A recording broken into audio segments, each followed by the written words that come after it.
Now, is multiculturalism really our biggest strength?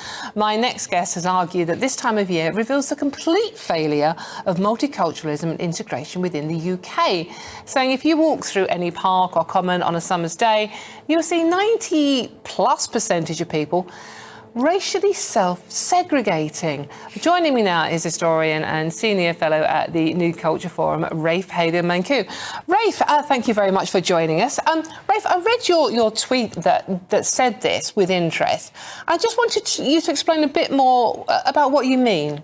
Yes, well, look, barely a day goes past now when you don't hear from, a minister or a mayor or a police commissioner that diversity is our greatest strength, that Britain is a great multicultural success story. And it's become really the established narrative amongst our political and our media class.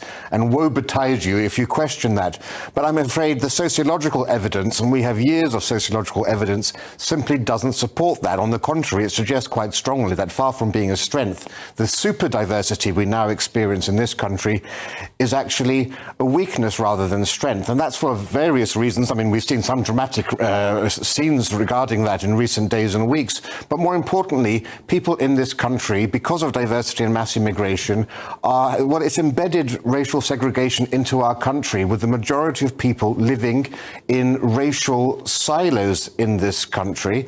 And, this is, as a result of all of that, our United Kingdom is fast becoming a United Nations. And it's not just a British phenomenon. In America, 91% of white people and up to 80% of black people do not have interracial circles of friends. And, the great way to test this is during the summer months. As you said, I'm with the New Culture Forum. I specialize in immigration and integration, multiculturalism and diversity. And, I travel around the country, and so I'm always paying keen attention to the levels of diversity in towns and cities and the ways in which people are interacting. And if you just go out, anyone can go out today to the park in the center of their town, and they will see around 85 to 90% of the people in parks and commons and at festivals are actually self-segregating. You'll have whites, you'll have blacks, you'll have Chinese, you'll have Indians, and you'll have Pakistanis and Bangladeshis. And it's a global phenomenon, and it's actually part of human nature. We need to be alert to what's happening here, because we're actually fragmenting our society and weakening the bonds that unite neighborhoods and communities together. So social cohesion is being damaged by the natural reality of people wanting to cleave to one another. Rafe, it's interesting because at the same time as I read your tweet, I was watching a clip from the BBC about a 17-year-old girl who grew up in the same area as I did in East London.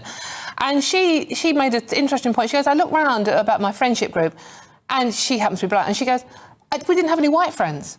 So she started investigating about why her group of 17-year-olds, why they didn't have any white friends. And she really couldn't find an answer to it, and she was confused herself. But is it the fact that we're tribal creatures, or will this change in the future?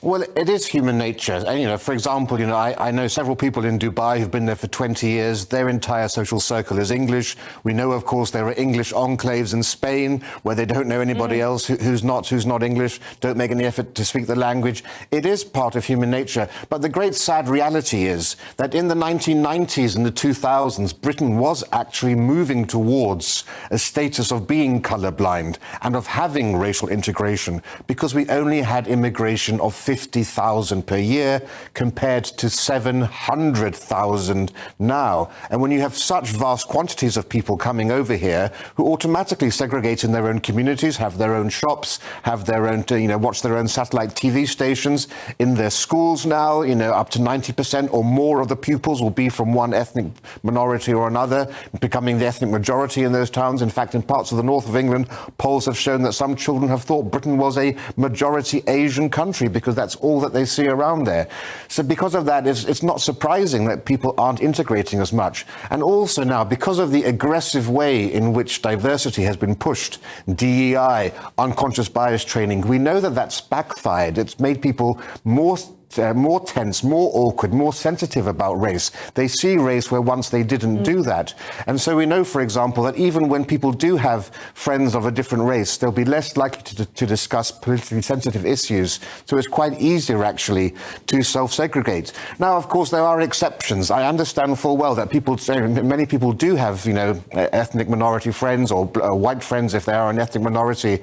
But in terms of your genuine friends, the people that you go on holiday with, the people you spend your weekends with, the people you could phone in the middle of the night if you have an issue or you're worried, or you can borrow money from, those are primarily from your own racial background. Very interesting points there. Rafe, thank you very much. That's our Senior Fellow at the New Culture Forum, Rafe Heydel-Mankoo. Thank you very much for joining us on